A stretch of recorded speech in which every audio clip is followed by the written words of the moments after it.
Bonjour à toutes et à tous, David Barrault, je suis rédacteur en chef aux Échos. Ravi de vous accueillir pour ce Investir Day. Et notre premier invité de cette semaine exceptionnelle, Laurent Gilbert. Laurent, bonjour. Bonjour David. Vous êtes directeur de l'innovation de l'environnement durable chez L'Oréal. 20 ans que vous êtes dans le groupe, vous en connaissez toutes les arcanes. Vous êtes un chimiste de formation. Et si on vous a invité aujourd'hui, c'est pour parler de la transformation d'un géant des cosmétiques, numéro 1 mondial des cosmétiques, qui, on pourrait le dire au lendemain vous n'avez pas attendu la COP pour vous dire qu'il fallait se transformer. Au départ, les cosmétiques, c'est beaucoup de la pétrochimie, beaucoup d'utilisation de plastique. On sent bien que tout ça, c'est plus forcément totalement dans l'air du temps. Vos clients vous le demandent et il existe peut-être des solutions pour être dans un monde plus durable et trouver un moyen de continuer à innover, continuer à faire des affaires en étant plus green. C'est pour parler de ça, pour essayer de voir comment c'est possible. Est-ce que c'est un challenge? Comment on peut relever ce challenge? Et est-ce qu'on peut le relever surtout d'une façon économique? C'est ça que nous voulons essayer de mieux comprendre avec vous. Déjà, peut-être un mot général d'introduction sur cette nécessité de se réinventer. Pourquoi? Et le terme qu'on utilise chez vous, c'est green science ou bioscience. En quoi cet outil aujourd'hui peut être je vais utiliser un anglicisme, mais un game changer, quelque chose qui peut vraiment changer la donne. Pourquoi il y a une nécessité de bouger et quels sont les leviers rapidement sur lesquels vous pourriez agir? Alors tout d'abord, commençons effectivement sur la partie nécessité de changer. C'est quelque chose qui est ancré chez nous depuis de très nombreuses années, puisque, comme vous l'avez dit, on n'a pas attendu les COP pour s'engager avec un premier programme de développement durable qui a débuté en 2013, qui était une première version qui s'est appelée Sharing Beauty with All, qui s'est conclu en 2020, où on a atteint pas mal des objectifs qu'on s'était fixés, notamment d'amélioration du profil environnemental et social de nos produits, de réduction de nos émissions de gaz à effet de serre, puisque sur la période 2005-2020, nous avons réduit de 81% les émissions de gaz à effet de serre de nos unités de production, de nos centres de production, de nos usines et de nos centrales de distribution, alors que dans le même temps, l'augmentation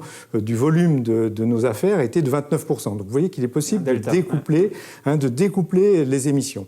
Pour autant, il nous a semblé qu'il fallait aller plus loin et dans ce deuxième volet L'Oréal pour le futur, qui est notre nouveau programme d'engagement développement durable, nous voulons travailler à la fois sur les émissions de gaz à effet de serre, sur la question de l'eau, c'est-à-dire comment l'accès à l'eau en quantité, en qualité est aussi quelque chose de très important, travailler sur le sujet de la biodiversité, de la préservation de la biodiversité et d'un usage circulaire des ressources.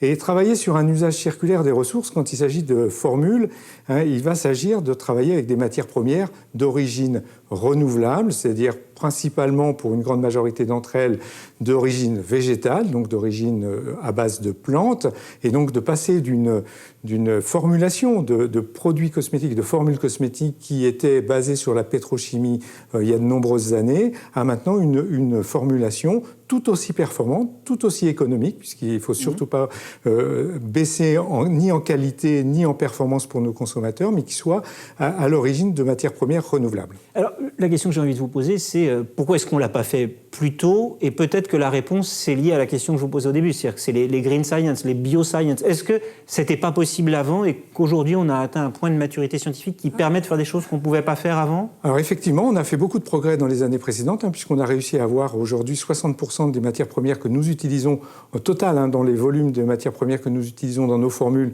qui sont d'origine végétale. Mais on voit bien qu'entre 60 et 95%, il y a encore une marche.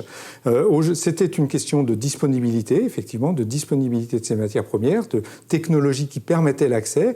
Et aujourd'hui, avec le développement des biotechnologies, notamment, de ce qui est la formule, de ce qui sont la fermentation, de ce que sont vraiment l'utilisation de levures, de micro-organismes pour produire des ingrédients, eh bien, on est capable de plus en plus de produire des ingrédients qui sont d'origine végétale, qui ont moins d'impact pour l'environnement et qui sont tout aussi performants et qui vont petit à petit remplacer les matières premières pétrochimiques que nous utilisons encore. Et on pourra le faire en grande quantité parce que parfois on a le sentiment, on se dit le green c'est bien joli mais ça marche à petite échelle et quand on est une multinationale avec des dizaines et des dizaines de marques comme L'Oréal avec, je crois que je voyais le chiffre, vous avez 7 milliards d'unités de produits vendus par an. Est-ce que le green peut être porté à l'échelle industrielle? Alors tout à fait, c'est vraiment, c'est vraiment les progrès qui ont été faits, en fait, c'est les progrès des 2 dernières décennies sur l'industrialisation des biotechnologies, comment on est capable de produire à grande échelle, comment on est capable d'améliorer aussi les procédés d'extraction. Je pourrais vous donner quelques exemples, comment on est capable d'utiliser des modes de transformation que l'on appelle la chimie verte, qui sont des modes de transformation doux, dans des conditions douces, en utilisant peu d'énergie, en ayant peu de déchets, qui nous permettent justement de monter en échelle industrielle, qui nous permettent finalement d'obtenir les quantités, puisque c'était vraiment une question de quantité et économie. C'est à la fois comment j'ai les volumes dont j'ai besoin à l'économie dont j'ai besoin, et maintenant ça va être possible. Alors peut-être je peux prendre un premier exemple de dire comment on réinvente tout ça. Qu'est-ce que ça veut dire en termes de formulation, puisque là je vous ai emmené ici un mascara. Moi j'en utilise pas tous les jours, mais ouais. Voilà, mais il y a beaucoup, je pense, de nos téléspectateurs, de nos téléspectatrices qui utilisent tous les jours. Et donc ça c'est un lancement récent qui a été fait chez L'Oréal Paris d'un mascara pour lequel on a totalement réinventer la formulation. C'est entre le avant et le aujourd'hui, c'est quoi la différence? Avant, on utilisait, pour les questions de tenue et d'allongement des cils, on utilisait des polymères qui étaient des polymères de synthèse d'origine pétrochimique. C'est ça, c'est un produit tiré de la pétrochimie pétrolière. Voilà. Aujourd'hui, ce mascara, il est fait à 97% d'ingrédients d'origine naturelle. Et donc, finalement, on a été, pour ça, obligé de réinventer la façon de le formuler, parce que, finalement, on ne va pas pouvoir prendre les matières premières qu'on utilisait précédemment, puis les remplacer par des matières premières d'origine naturelle comme ça. C'est pas comme ça que ça va se passer. Il va falloir là retrouver des nouvelles associations. Donc là, on a utilisé un nouveau polymère qui s'appelle le pullulane, qui est en fait un polysaccharide. C'est quelque chose que l'on va trouver. Je suis pas sûr de comprendre, mais je vous fais confiance. Voilà, c'est polysaccharide, c'est de l'amidon. C'est ce que vous trouvez dans beaucoup de matières végétales habituelles. C'était disponible, mais on ne savait pas comment l'utiliser et le maîtriser. En fait. On ne savait pas comment le maîtriser et on ne savait pas comment utiliser spécifiquement certains de ces polysaccharides, puisqu'ils n'ont pas tous les mêmes propriétés, il y a beaucoup de variétés. Et donc là, on a été capable de le reformuler, donc dans une formulation complètement naturelle, de façon tout à fait différente. Donc c'est vraiment à la fois l'origine des matières premières, donc la disponibilité, et puis ensuite toute l'expertise que nous avons dans le groupe L'Oréal pour formuler des produits qui va nous permettre finalement avec ces nouvelles matières premières, de délivrer la performance que nos consommateurs attendent. Et en termes de performance, parce que parfois, on le sait, on l'a vécu pour le bio dans l'alimentation, on a des produits qui sont parfois du coup plus bio, plus éthiques, c'est formidable, mais qui se conservent moins longtemps, qui sont moins stables, dont la performance est un peu dégradée. Aujourd'hui, vous arrivez à combiner nouveaux sourcing de produits et une performance équivalente?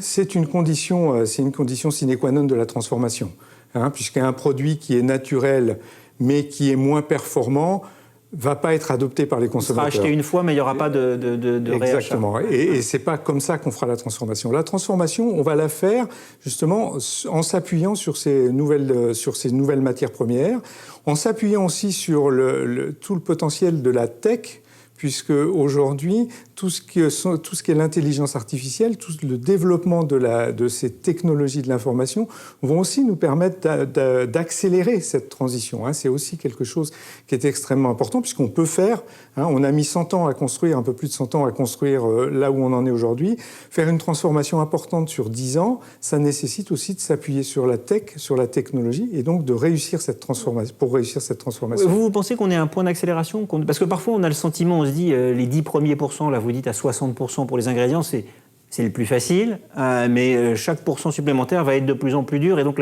la courbe va avoir tendance à s'aplanir. Est-ce que vous ne pensez pas quand même qu'il y a un risque que les progrès se ralentissent parce qu'il y a une limite naturelle en quelque sorte? Il y a une limite naturelle aux 100% de toute façon. Donc effectivement, tous les derniers pourcents vont être plus difficiles à atteindre. En revanche, moi je pense qu'il y a effectivement aujourd'hui une accélération qui est liée justement à cette combinaison du développement des biotechnologies, de l'intelligence artificielle et de cette combinaison qui va nous permettre de développer des produits, voire encore plus performants, avec de nouvelles sensorialités et d'approcher de nouvelles activités et de nouvelles performances. C'est le cas, par exemple, dans le domaine du traitement de l'acné, avec un des développements que l'on fait avec une start-up pour finalement, grâce aux biotechnologies, produire des actifs extrêmement ciblés qui vont pouvoir traiter très spécifiquement les problématiques d'acné. d'acné. Donc comme vous le voyez, c'est pas simplement une transformation vers du plus durable, ça l'est bien sûr, mais c'est aussi une opportunité de développer de nouvelles performances, des performances vraiment tout à fait ciblées, des performances, des nouvelles sensorialités, des nouveaux territoires. Est-ce que ce que vous avez vécu, même si ce n'est pas forcément exactement de la même portée, c'est un peu ce qu'on a vu dans le monde du vaccin, avec l'arrivée de l'ARN messager, l'arrivée de nouvelles technologies plus venant du digital? Ce que vous nous dites, c'est qu'on peut aussi, dans vos métiers, celui du maquillage, des shampoings, de la parfumerie, développer avoir une rupture technologique qui permette d'innover véritablement et de revoir complètement la manière dont on fabriquait les produits. Tout à fait. L'exemple du vaccin ARN est un très bel exemple qui démontre finalement comment des technologies qui étaient présentes, finalement, grâce ou à cause, il y a les deux événements, mais il y a quand même ce facteur d'accélération qui est lié à la connaissance, à un moment particulier et à l'utilisation du digital qui vous permet d'accélérer ces développements. Et donc, effectivement, je suis persuadé qu'on va voir effectivement des ruptures, des innovations tout à fait majeures du fait de ces changements de paradigme à un moment donné. Chez L'Oréal, quels sont les moyens dont vous disposez? Est-ce que Laurent est tout seul tous les jours dans son labo? Vous êtes très entouré? Quels sont les moyens que le groupe, qui est un géant du marketing, on sait, il donne quoi comme priorité? En quoi vous avez des troupes et des moyens qui prouvent que vous êtes vraiment prioritaire? Alors, L'Oréal, aujourd'hui, c'est 4000 chercheurs dans le monde. C'est un investissement en recherche d'1 milliard d'euros à peu près tous les ans. Oui, quand même. Donc, ce qui veut dire qu'on a les moyens. Et là aussi, c'est un travail de longue haleine que l'on a commencé depuis longtemps et que l'on va poursuivre. Pour vous donner juste un petit exemple, nous avons commencé en 2014 à développer les moyens de mesurer les impacts environnementaux de nos produits. Nous avons développé cette méthodologie qui est appliquée par chacune de nos marques depuis 2016, qui nous a permis de lancer l'affichage environnemental en 2019. Et cet outil-là, comme vous voyez, qu'on construit dans la durée, nous permet aussi de mesurer les impacts environnementaux, de travailler sur ces innovations. Donc c'est aussi un travail qu'on a engagé dans la durée. Et donc tout l'objectif, c'est grâce à ces outils, grâce aux outils que l'on met en place, qui est de modifier même notre portefeuille d'innovation. Et aujourd'hui, on a commencé par la recherche amont. L'ensemble des programmes que nous traitons en recherche amont sont alignés avec ces green science, qui vont des pratiques agricoles innovantes au travers de transformations responsables jusqu'à la formulation, jusqu'à une réinvention de la formulation. Donc on a entamé cette transformation et cette transformation, on va la poursuivre. Ça ne va pas se faire en un jour, on s'est donné 10 ans. On va la poursuivre au cours du temps sur l'ensemble de notre organisation pour faire en sorte que 100% de nos chercheurs soient complètement dédiés à cette transformation. Et est-ce que vous avez le sentiment que ça peut donner un avantage concurrentiel à L'Oréal? Si votre métier devient plus technique, plus complexe, je ne dis pas que c'était simple avant de faire du shampoing, mais bon, peut-être que les barrières à l'entrée étaient plus faibles. Est-ce que c'est un métier dans lequel les barrières à l'entrée vont devenir plus élevé, vous pensez, dans les années qui viennent? Ce que je pense, c'est que effectivement, c'est une transformation qui n'est pas une transformation simple à réaliser et qu'elle nécessite toute la puissance d'un groupe comme L'Oréal. Et donc, effectivement, c'est quelque chose qui est extrêmement important, à la fois pour répondre aux enjeux environnementaux. On les a vus à propos de la COP 26, on a vu ces enjeux. Donc ça permet de répondre, et ça permet de répondre à une attente grandissante de nos consommateurs.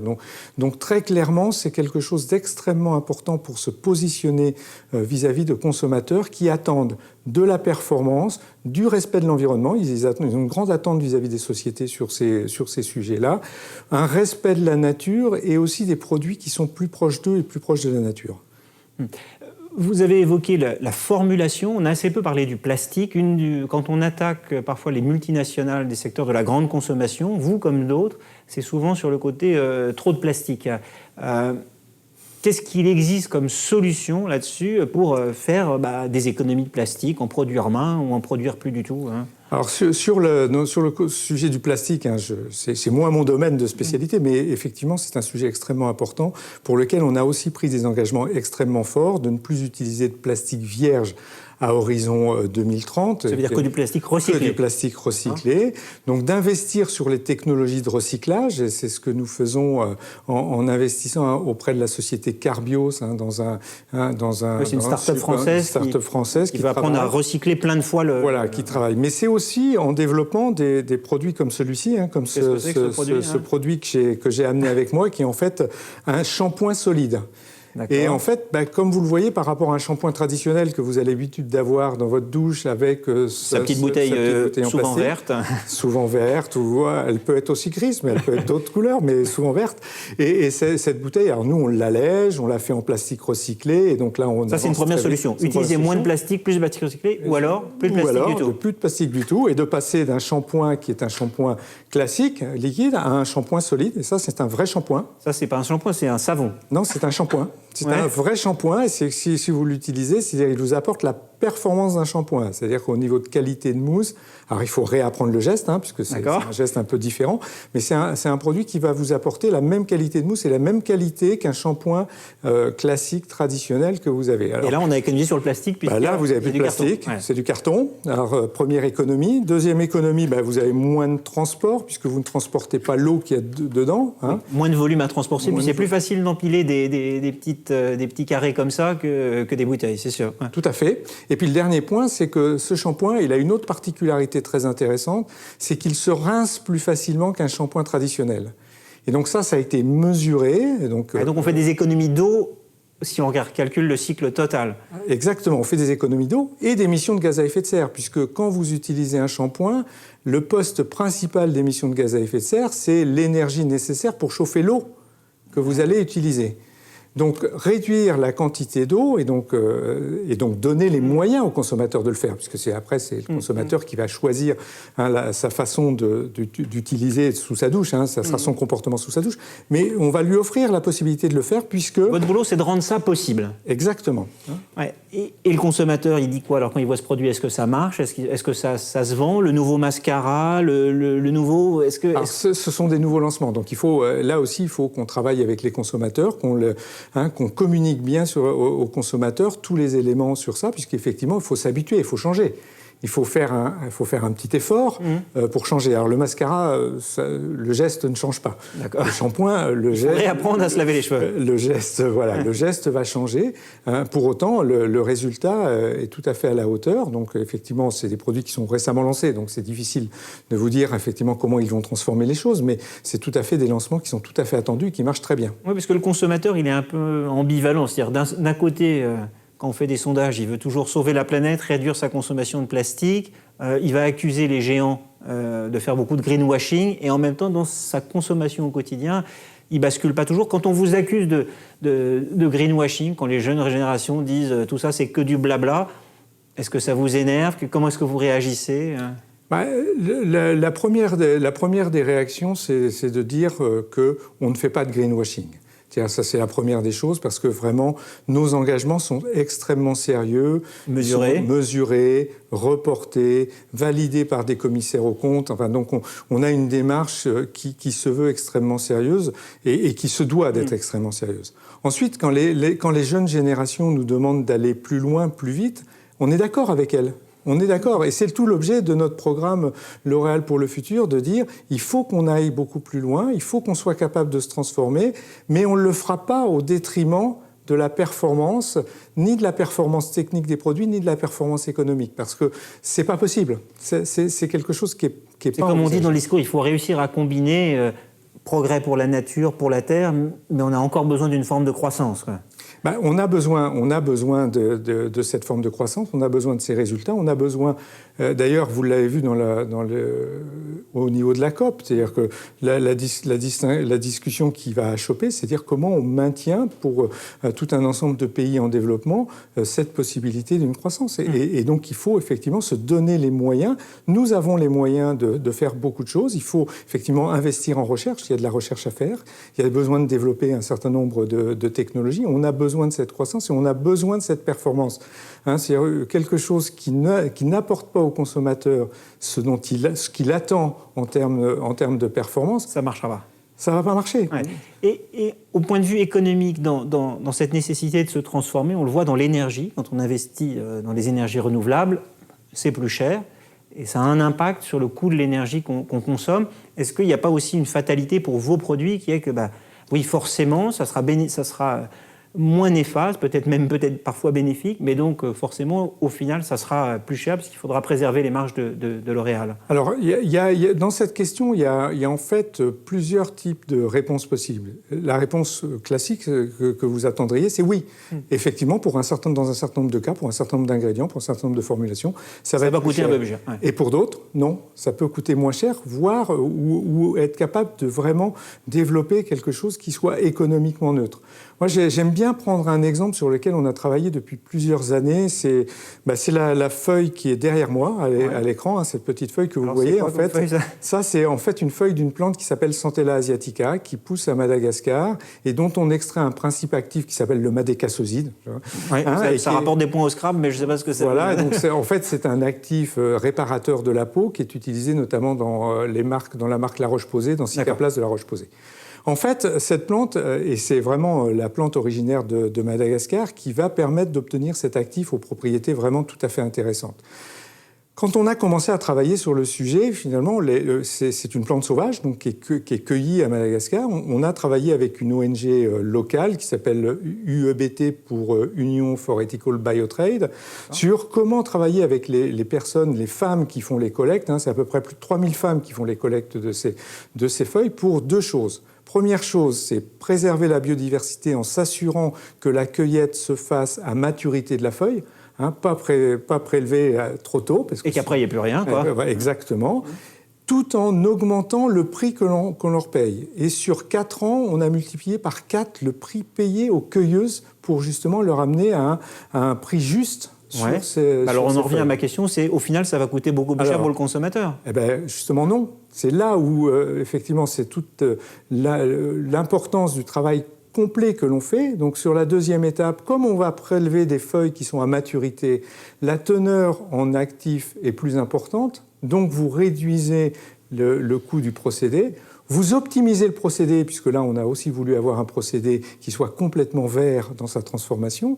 Donc, vous réduisez les émissions de gaz à effet de serre, à peu près 40% d'émissions juste sur un projet. Donc, vous réduisez les déchets et, en fait, in fine, ça ne vous coûte pas plus cher. Donc, c'est un mélange entre de la patience, de la science et au final, ça fonctionne, quoi. Exactement. Donc, il faut vraiment avoir cette vision d'une vision complètement intégrée. Et c'est vraiment ce que l'on veut faire, nous, c'est de travailler depuis la production des ingrédients qui vont être utiles pour nos formules, jusqu'à leur fin de vie, jusqu'après l'usage, de prendre tout ça en compte et de faire une équation économique globale. Et voilà, cet exemple-là, tous les exemples ne sont pas comme ça. Il y a des exemples où ça peut coûter un peu plus cher. Il y a d'autres exemples où ça peut coûter moins cher.